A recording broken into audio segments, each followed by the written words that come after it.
कि दज्जाल का फितना नबी के बताने के मुताबिक आएगा। वो कोई मुल्क नहीं, वो कोई कौम नहीं, जैसी खूबी अल्लाह ने बताई है, जो सिफात बताई है अल्लाह के नबी अलैहिस्सलातु वस्सलाम ने, तो इसके मुताबिक वो एक शख्स है और आएगा, अपने वक्त पर आएगा। उसका पैगाम क्या होगा और आपका पैगाम क्या होना चाहिए, ये दो लफ्ज आपको रटाना है। याद रखो, दज्जाल की तमाम तर दज्जालियत का, उसके तमाम तर फितनगी का पैगाम ये होगा, वो ये कहेगा कि दीन दे दो, दुनिया ले लो। MT मीडिया ओडिशा को सब्सक्राइब करें, बेल आइकन को जरूर दबाएं। ये हमारी शरीयत, ये रूहानी माँ है। नबी अकरम सल्लल्लाहु अलैहि वसल्लम तन्हा रूहानी बाप हैं जो आए हैं और ये शरीयत हमें दे करके गए हैं। मेरे भाई, जो लोग इस शरीयत का दामन दो बाप को मान करके दागदार कर रहे हैं, तो बताओ ये ऐब की बात है या नहीं, फिक्र की बात है या नहीं, घर घर जाने लोगों को बताने की बात है या नहीं, ये दीवानगी तो नहीं, पागलपन तो नहीं। याद रखो, ये खत्म नबूवत के जो दीवाने आपके दरवाजे पे जाते हैं, वो यही पैगाम लेके जाते हैं कि आए हो दुनिया में, जिस तरह से खुदा एक है, खुदा के बाद कोई अब खुदा ही नहीं, किसी के खुदा ही नहीं, कोई और खुदा नहीं। इसी तरह से याद रखो, नबी अकरम मोहम्मद मुस्तफ़ा सल्लल्लाहु अलैहि वसल्लम की रूहानी उबुव्वत के बाद अब कोई बाप नहीं और कोई रूहानी बाप पैदा होने वाला नहीं है क़यामत तक। खत्म नबूवत के दीवाने आपको यही पैगाम जाते हैं सुनाने के लिए। मैंने आपको खत्म नबूवत का माना और मतलब आपकी ज़बान में समझाना चाहा। उम्मीद ये है कि अगरचे बेतरतीब मेरी गुफ्तगू है, लेकिन आप समझ ज़रूर गए होंगे। अब मैं कुछ अगली बात अर्ज़ करता हूँ। नबी अकरम सल्लल्लाहु अलैहि वसल्लम ने यह भी फरमाया कि याद रखो, इस रूए ज़मीन पर जब से ये ज़मीन पैदा की गई है, उस वक्त से लेके क़यामत तक, जब तक ये ज़मीन रहेगी, उस वक्त तक के लिए। अब ये जो गुफ्तगू है अगली, मैं अपने उलमाए किराम से ज़्यादा तवज्जो चाहूँगा। पब्लिक के काम की बात इसमें कम होगी। अगर समझ में आ जाए तो अल्हम्दुलिल्लाह, कोशिश कर रहा हूँ मैं अवामी ज़बान में इस बात को कहने की, लेकिन ना समझ में आए तो आप अपने उलमा से समझ लेंगे। इसमें उलमा, हुफ़ाज़ या दानिश्वरान, जो पढ़े लिखे मास्टर, डॉक्टर, प्रोफेसर जो लोग बैठे हुए, वो इसको कान खोल करके सुने जो मैं अर्ज़ कर रहा हूँ। नबी पाक सल्लल्लाहु अलैहि वसल्लम ने फरमाया कि जब से ये ज़मीन पैदा हुई है, उस वक्त से लेके क़यामत तक, जब तक ये ज़मीन रहेगी, इस ज़मीन पर जितने फितने पैदा हुए हैं, उन सारे फितनों में सबसे बड़ा फितना जो पैदा होने वाला है, वो दज्जाल का फितना है। नबी ने फरमाया, मा मिन नबिय्यिन इल्ला हज़्ज़र उम्मतहु अन फितनति दज्जाल। हर नबी ने आकर के दज्जाल की फितने से अपनी अपनी उम्मत को डराया है।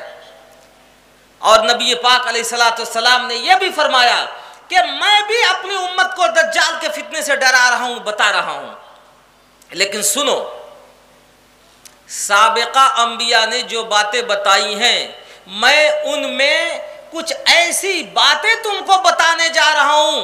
इन्नी सअसिफुहु लकुम लम यसिफहु नबिय्युन क़ब्ली। मैं तुमको खोल खोल करके दज्जाल की हकीकत इस तरह से बता रहा हूं कि मेरे से पहले किसी नबी ने इस तरह से नहीं बताया होगा। उसके बाद नबी पाक अलैहिस्सलातु वस्सलाम ने फरमाया कि जब दज्जाल आएगा तो आने के बाद वो कुछ काम करेगा। लंबी हदीस है, उसमें तकरीबन 18 बातें बताई गई हैं। उनमें सिर्फ 2-3 बातें इब्तिदाई बता रहा हूँ। उनमें से एक काम वो ये करेगा, वो ये कहेगा कि देखो मैं नबी हूँ। सबसे पहला काम वो यही करेगा, वो कहेगा कि मैं नबी हूँ।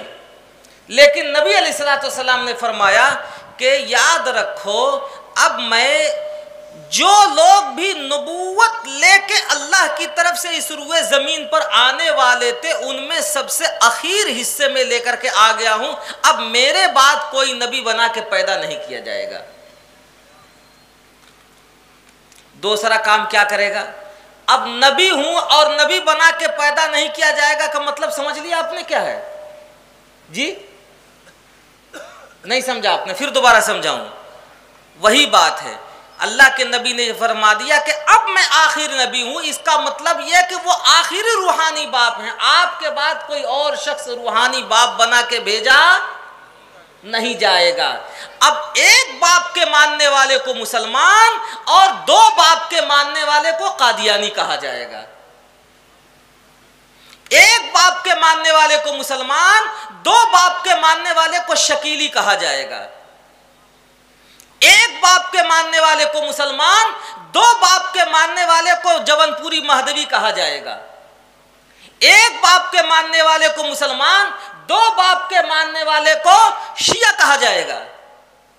एक बाप के मानने वाले को मुसलमान, दो बाप के मानने वाले को बाबी और बहाई कहा जाएगा। बेशुमार फितने हैं। इसकी तफसील इंशाअल्लाह मैं केंद्रापाड़े के अंदर अर्ज करूंगा। यहां तो मुझे सिर्फ ये बताना है, नबी ने जब ये कहा कि मैं आखिरी नबी हूं, उसका मतलब मुसलमानों आपकी जबान में ये है कि वह हमारे लिए आखिरी रूहानी बाप हैं। आपके बाद कोई और रूहानी बाप बन के आने वाला नहीं है। और आपके बाद अब किसी को अगर कोई मनवाता है तो याद रखो वो दो बाप को मनवाने वाली बात है, लिहाजा उसकी बात नहीं मानी जाएगी। हाँ, अगर आपकी तबीयत और आपकी गैरत गवारा कर रही हो दो बाप को मानने की, तो दो ही पर क्यों इत्तेफा कर रहे हैं? 10 मान लीजिए आप अपनी मां के लिए। कौन मना कर रहा है? हिंदुस्तान आजाद है, आपकी जबान आजाद है, आपकी फिक्र आजाद है, आपकी सोच आजाद है, आप आजाद हैं। हिंदुस्तान आजाद में आप अपनी मां के लिए एक नहीं 10 बाप तजवीज कीजिए, हम कभी आपके खिलाफ स्टेज नहीं लगाएंगे। लेकिन हमारे रूहानी बाप जो शरीयत लेके आए हुए हैं उसको दागदार करेंगे तो याद रखिए हम किसी कीमत पर बर्दाश्त नहीं करेंगे। मसला यहां आके अटकता है। हिंदुस्तान आजाद है, कभी किसी के खिलाफ स्टेज नहीं लगाते हैं हम, कभी नहीं देखा होगा आपने, सुना भी नहीं होगा आपने। माजी की तारीख देख लीजिए, मुस्तकबिल भी देखते रहिएगा, किसी के खिलाफ हम आवाज नहीं लगाते। आवाज लगाने की जरूरत इसलिए आती है कि भेड़ की शक्ल में ये भेड़िया आ रहे हैं, भेड़िए की शक्ल में ये भेड़ आ रहे हैं। ये शक्ल तब्दील करके जो मुसलमानों की नस्ल को तबाह करना चाहते हैं तो हम उनकी असल को भी तबाह करना जानते हैं। परेशानी यहां आती है। मैं अर्ज ये कर रहा हूं कि आपने आखिरी नबी होने का मतलब समझ लिया। अल्लाह के नबी अलैहिस्सलाम ने इसकी तफसीलात जो बयान फरमाई हैं वह इल्मी अंदाज में है, वो फिर किसी और वक्त में। दज्जाल आएगा तो दूसरी बात और कहेगा, वो इतने पर नहीं रुकेगा।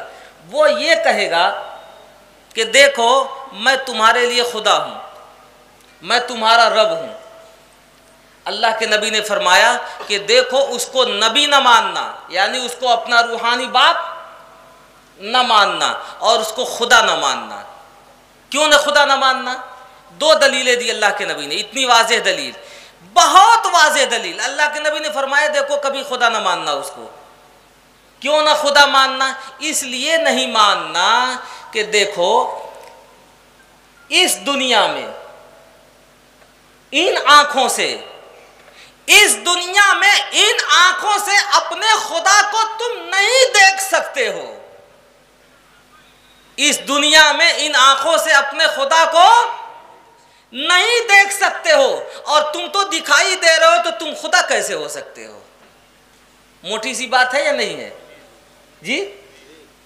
इस दुनिया में इन आंखों से अपने रब को देखा नहीं जा सकता है। अब कोई कहे कि साहब ऐसा क्यों है, तो हम ये कहेंगे कि ऐसा क्यों है, तुम बताओ तुम्हारी नाक आगे क्यों है पीछे क्यों नहीं है? तुम बता दो। अल्लाह की मर्जी, हाथ में उसने पकड़ने की कुव्वत दी, जितनी कुव्वत दी उतना ही तो है, उससे आगे तो नहीं कर सकते आप। पैर में चलने की कुव्वत दी, जितनी कुव्वत है उतना ही है, उससे आगे तो नहीं कर सकते आप। जबान में बोलने की कुव्वत दी, आप जबान से बोलते हैं, हाथ से तो बोल नहीं सकते आप। लेकिन अल्लाह की मर्जी, कल मैदान क़यामत में अल्लाह ताला कुव्वत गोयाई देंगे, हाथ भी बोलेगा, पाँव भी बोलेगा, जिस्म का हर हर रोआ बोलेगा। ये उसकी मर्जी, उसने यहाँ नाक लगा दी, यहाँ आंख लगा दी, ये उसकी मर्जी कि उसने आपकी आंखों में वो कुव्वत नहीं दी जो कुव्वत आपको मरने के बाद दी जाएगी कि वहां देखेंगे आप अपने रब को। लेकिन यहां अपने रब को इन आंखों से देखा नहीं जा सकता। ये बात समझ में आ गई? अगर समझ में आ गई तो कई फितनों का मैंने जवाब दे दिया। जितने लोग अपने रब को खुदा दिखलाते हैं, मनवाते हैं, वो खुदा नहीं है, याद रखिएगा, चाहे वो ईसाई हो चाहे जो कुछ भी हो। बैरकैफ अल्लाह के नबी ने बताया कि वो आएगा तो कहेगा मैं खुदा हूं, उसको खुदा मत मानना, इसलिए कि रब को इन आंखों से देखा नहीं जा सकता है। वलन तरौना रब्बकुम हत्ता तमूतू, जिंदगी में तुम नहीं देख सकते, मरने के बाद देखोगे, अल्लाह कुव्वत देंगे। और ये दज्जाल तो दिखाई दे रहा है, तो खुदा कैसे होगा? दूसरी बात और बताई अल्लाह के नबी ने कि हमारा रब जो है, जिसको हमने रब माना है, उसके अंदर कई खूबियां हैं, खूबियां ही खूबियां हैं। जिसको हमने रब माना है उसके अंदर खूबियां ही खूबियां हैं। और एक बड़ी खूबी अपने रब के अंदर है कि वह हसीन है, जमील है, ऐब से पाक है। हमारा रब क्या है? पाक और बेऐब है। दो लफ्ज़ याद रख लीजिए, हमारा रब क्या है? पाक और बेऐब, उसी को हम रब मानते हैं। और जब दज्जाल आएगा तो उसकी एक आंख कानी होगी, भेंगी होगी, एक आंख से दिख नहीं रहा होगा उसे। तो हमारे नबी ने ये दो दलील दे दी कि ये कमबख्त जो दिख रहा है ये खुदा कैसे हो सकता, और जो अपनी आंखें दुरुस्त करने पर कादिर नहीं है तो ये खुदा कैसे हो सकता? ये खुदा नहीं हो सकता है। उसके बाद नबी अकरम सल्लल्लाहु अलैहि वसल्लम ने बताया, लेकिन याद रखो इन सब के बावजूद उसको बड़ी ताकत, बड़ी कुव्वत दी जाएगी। इतनी कुव्वत दी जाएगी कि एक हाथ में जन्नत और एक हाथ में जहन्नम लेके चलेगा वो।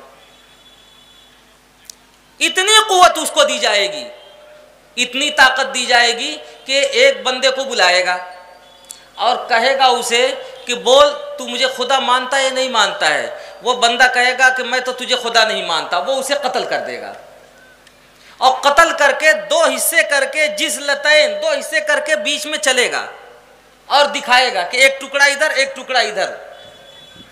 उसके बाद फिर उसको जिंदा करेगा और जिंदा करके उससे ये कहेगा कि देखो मेरे हाथ में मौत भी है, मेरे हाथ में जिंदगी भी है, मैं मौत देना भी जानता हूं, जिंदा करना भी जानता हूं। तुमको जन्नत में चाहिए तो जन्नत में भेज दूंगा, चाहूंगा तो जहन्नम में भेज दूंगा। अब बोल तू मुझे खुदा मानता है या नहीं मानता है? तो वो बंदा कहेगा कि कमबख्त, अब तो पहले के मुकाबले में मुझे और ज्यादा इस बात के ऊपर यकीन आ गया कि तू खुदा नहीं, तू दज्जाल है। अब दोबारा फिर उसको कत्ल करना चाहेगा तो अब कत्ल नहीं कर पाएगा।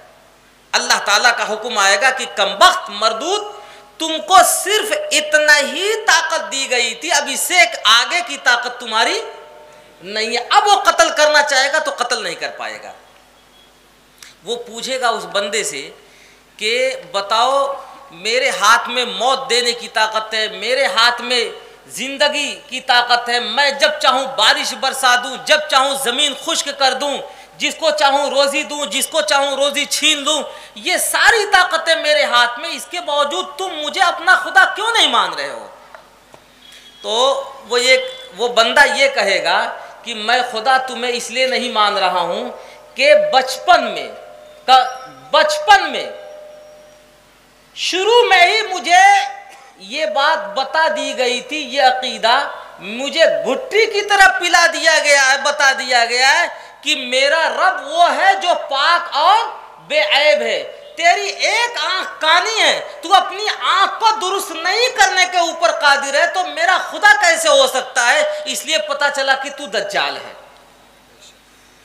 ये दज्जाल का फितना मेरे भाई सबसे बड़ा फितना है। इसके नबी अकरम सल्लल्लाहु अलैहि वसल्लम ने और भी बहुत सारी सिफात बताई हैं। मुझे तो दो लफ्ज़ों में आपको जो चीज़ याद करानी है वो ये याद करानी है, अब आप तवज्जो दें कि दज्जाल का फितना नबी के बताने के मुताबिक आएगा। वो कोई मुल्क नहीं, वो कोई कौम नहीं, जैसी खूबी अल्लाह ने बताई है, जो सिफात बताई है अल्लाह के नबी अलैहिस्सलातु वस्सलाम ने, तो इसके मुताबिक वो एक शख्स है और आएगा, अपने वक्त पर आएगा। उसका पैगाम क्या होगा और आपका पैगाम क्या होना चाहिए, ये दो लफ्ज आपको रटाना है। याद रखो, दज्जाल की तमाम तर दज्जालियत का, उसके तमाम तर फितनगी का पैगाम ये होगा, वो ये कहेगा कि दीन दे दो दुनिया ले लो। क्या कहेगा? दीन दे दो दुनिया ले लो, वो यही कहेगा। लेकिन आपका पैगाम क्या होना चाहिए? आपका पैगाम ये होना चाहिए कि याद रखो कि जो जान मांगो तो जान देंगे और माल मांगो तो माल देंगे, मगर ये मुझसे ना हो सकेगा, नबी का जाहो जलाल देंगे। दुनिया ले लो लेकिन अपना दीन हम किसी कीमत पर बर्बाद नहीं होने देंगे। अब जो हालात हमारे सामने आ रहे हैं मुल्की सतह पर और बैनुल अक़वामी सतह पर, आप देखिए पूरी दुनिया में दुनिया वालों का एक ही पैगाम है कि दीन दे दो दुनिया ले लो। मेरे दीनी भाइयों, खुदा के वास्ते अपने ईमान को महफूज रखना ये आपकी जिम्मेदारी है। अपने नस्लों के ईमान को महफूज रखना ये आपकी जिम्मेदारी है। नबी पाक सल्लल्लाहु अलैहि वसल्लम ने जो कुछ भी फरमाया है वो हर्फ बहर्फ बिल्कुल दिखने में आ रहा है और बिल्कुल रोशन सूरज की तरह सामने आ रहा है। पूरी दुनिया में अब एक ही ऐलान है, क्या? दीन दे दो दुनिया ले लो।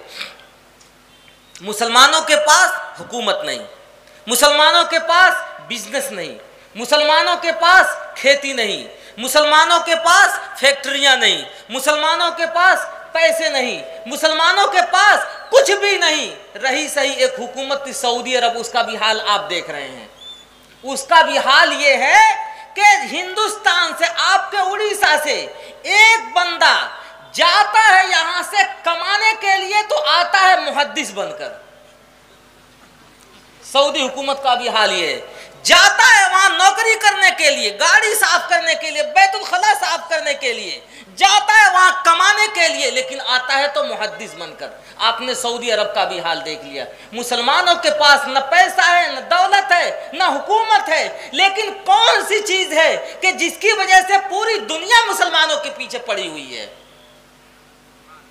याद रखो, वो सिर्फ और सिर्फ यही बात है कि अपने दिल में हमने खुदा को एक माना, एक खुदा को माना और नबी पाक अलैहिस्सलातु वस्सलाम को अपना रूहानी बाप माना। आपके अलावा और किसी और को हमने रूहानी बाप नहीं माना है। इसी के मजमूए का नाम ईमान है। पूरी दुनिया आज हमारे दिलो दिमाग से हमारे नबी की मोहब्बत को खुरच के निकालना चाहती है। मुसलमानों, ये आवाज लगा के बताओ, इंशाअल्लाह सुम्मा इंशाअल्लाह, जब तक हम जिंदा रहेंगे ईमान पर जिंदा रहेंगे इंशाअल्लाह। पूरी दुनिया का एक ही नारा है कि तुम सब कुछ ले लो, जो चाहते हो वो ले लो, नबी की मोहब्बत को दे दो। लेकिन याद रखो, मुसलमान अपने दिल से कभी अपने नबी की मोहब्बत को नहीं देगा इंशाअल्लाह। और इसका फार्मूला क्या है? देखिए, हर आदमी जब भी आएगा स्टेज पर और माइक सामने होगा, प्रोफेसर साहब आएंगे तो वो अपने हिसाब से फार्मूला बताएंगे, डॉक्टर साहब आएंगे अपने हिसाब से बताएंगे, हकीम साहब आएंगे अपने हिसाब से बताएंगे, उलमा आएंगे अपने हिसाब से बताएंगे।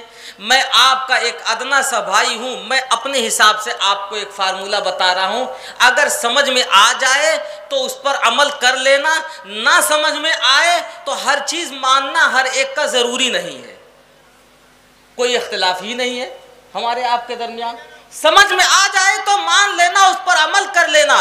इस क़यामत के कुर्ब का इलाका है, याद रखो, क़यामत के करीब हम जा रहे रहे हैं, इसमें अगर आपको अपना ईमान बचाना है, अपनी नस्लों का ईमान बचाना है, तो याद रखो उसकी एक ही शक्ल है कि उलमा को अपने कलेजे से लगा के रखना, मदारिस को अपने कलेजे से लगा के रखना। जब तक तुम्हारा ताल्लुक तुम्हारे उलमा से रहेगा, दुनिया की कोई ताकत तुमको बेईमान नहीं बना सकती है। और जिस दिन तुम्हारा राब्ता तुम्हारे उलमा से कट गया, जिस दिन तुम्हारा राब्ता तुम्हारे मदारिस से कट गया, तुम्हारे मसाजिद से कट गया, खानकाहों से कट गया, तो याद रखो कटे हुए पतंग की तरह से तुम दुनिया में फिरते रहोगे, कोई तुम्हारे ईमान को बचाने वाला नहीं होगा। मैं आखिर में चलते हुए आपको एक लंबे वाक़ये की तरफ इशारा कर दूं। जब दज्जाल आ जाएगा तो दज्जाल को हलाक करने के लिए हजरत ईसा इब्ने मरियम अलैहिस्सलाम आएंगे, आसमान से उतरेंगे। अल्लाह की मर्जी, अल्लाह ने महफूज रखा हुआ है उनको आसमान के ऊपर। किसी को क्या एतराज कि वहाँ क्या खा रहे होंगे, क्या कर रहे होंगे, कैसे आएंगे? अरे तुम अपनी फिक्र करो, उनकी फिक्र क्यों कर रहे हो कि तुम्हारी आंख आगे क्यों है, पीछे क्यों नहीं है? एक दो आंख थी तो एक तुम्हारी आगे होती, एक पीछे होती, एक ही तरफ क्यों है? अपनी फिक्र करो। हजरत ईसा इब्ने मरियम अलैहिस्सलाम जब तशरीफ ले आएंगे, दज्जाल को ख़त्म करेंगे, उसी ज़माने में हजरत महदी मोहम्मद बिन अब्दुल्लाह अल महदी का भी ज़ुहूर हो चुका होगा। मोहम्मद बिन अब्दुल्लाह अल महदी का भी ज़ुहूर हो चुका होगा। हजरत महदी का भी इंतकाल हो जाएगा। हजरत ईसा इब्ने मरियम अलैहिस्सलाम का जब ज़माना होगा तो पूरी दुनिया में अमन चमन चैन सुकून का ज़माना होगा। और हदीस शरीफ में आता है इतनी बरकतें होंगी, इतनी बरकतें होंगी कि ज़मीन अपने ख़जाने उगल देगी, आसमान से आसमान अपने दरवाजे खोल देगा, एक एक अनार इतना बड़ा बड़ा होगा। हदीस शरीफ में मिसाल दी गई है कि उसके छिलकों को लोग छतरी बना करके चलेंगे, इतना बड़ा बड़ा अनार होगा, इतनी बरकतें होंगी। और भेड़िया बकरी के साथ चल रही होगी, लेकिन भेड़िया बकरी को नुकसान नहीं पहुंचाएगी, याद रखो। शेर बच्चे एक साथ खेल रहे होंगे, शेर बच्चे को नुकसान नहीं पहुंचाएगा। बच्चे सांप के मुंह में हाथ डालेंगे, सांप बच्चों को नुकसान नहीं पहुंचाएगा, जहर उठा लिया जाएगा, इतनी बरकत होगी। लेकिन क्या होगा, एक वक्त वो आएगा कि हजरत ईसा इब्ने मरियम अलैहिस्सलाम का भी इंतकाल हो जाएगा, वो भी तशरीफ ले जाएंगे दुनिया से। 40 साल 45 साल जितनी भी मुद्दत हदीस शरीफ में बयान की गई है, हजरत ईसा इब्ने मरियम अलैहिस्सलाम गुजार के जब दुनिया से जाएंगे तो दुनिया के अंदर सिवाय इस्लाम के अब कोई मजहब नहीं होगा, याद रखो। सिवाय इस्लाम के कोई मजहब नहीं होगा। जो लोग इन मदारिस को, मसाजिद को, मीनारों को बुलडोजर करने की बात करते हैं, वो अपनी फिक्र करें। हमारे नबी की बात पर हमको इतना ही यकीन है जितना निकलते हुए सूरज पर और इस रात के ऊपर हमें यकीन है, याद रखो। नबी ने फरमाया है ये हो के रहेगा, पूरी दुनिया मिल करके भी इस्लाम को मिटा नहीं सकती है, मुसलमानों को मिटा नहीं सकती है। जब हजरत ईसा इब्ने मरियम चले जाएंगे तो इस दुनिया के अंदर एक ही मजहब होगा और वो होगा मजहब इस्लाम। लेकिन फिर क्या होगा, वही सुनाना है आपको चंद लफ्जों में कि उसके बाद फिर हालात खराब होंगे, उसके बाद फिर हालात खराब होंगे। अब दुनिया फिर गुमराही की तरफ जाएगी, अब फिर उनके अंदर बदअखलाकियां आएंगी। हदीस शरीफ में मिसाल दी गई है कि फिर हालत ये हो जाएगी कि जैसे घोड़े और गधे रोड के ऊपर जुफ्ती करते फिरते रहते, ऐसे ही इंसान जुफ्ती करता फिरेगा। अब हालत ये हो जाएगी। फर्क क्या होगा? फर्क ये होगा कि हजरत ईसा इब्ने मरियम अलैहिस्सलाम के बाद, याद रखो, अब उलमा नहीं आएंगे समझाने के लिए, अब सुलहा नहीं आएंगे समझाने के लिए, अब मस्जिदें नहीं होंगी, अब मीनारे नहीं होंगे, अब मदरसे नहीं होंगे। हजरत ईसा इब्ने मरियम के बाद जब हालात बिगड़ेंगे, याद रखो, तो उसके बाद इस दुनिया की बिसात अल्लाह ताला पलट देंगे और कयामत कायम हो जाएगी।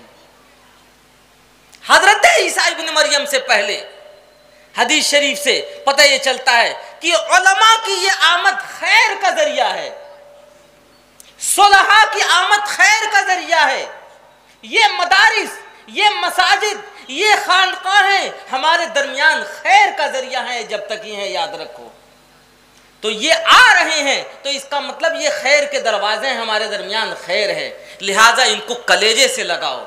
इसीलिए मैंने कहा कि याद रखो, जब तक आपका राबता उलमा से रहेगा, मदारिस से रहेगा, दुनिया की कोई ताकत आपको बेईमान नहीं बना सकती है। और जिस दिन आपका राबता आपके उलमा से कट जाएगा, मदारिस से कट जाएगा, याद रखिएगा आपके ईमान का मुहाफिज अल्लाह ताला खुदा जाने क्या होगा।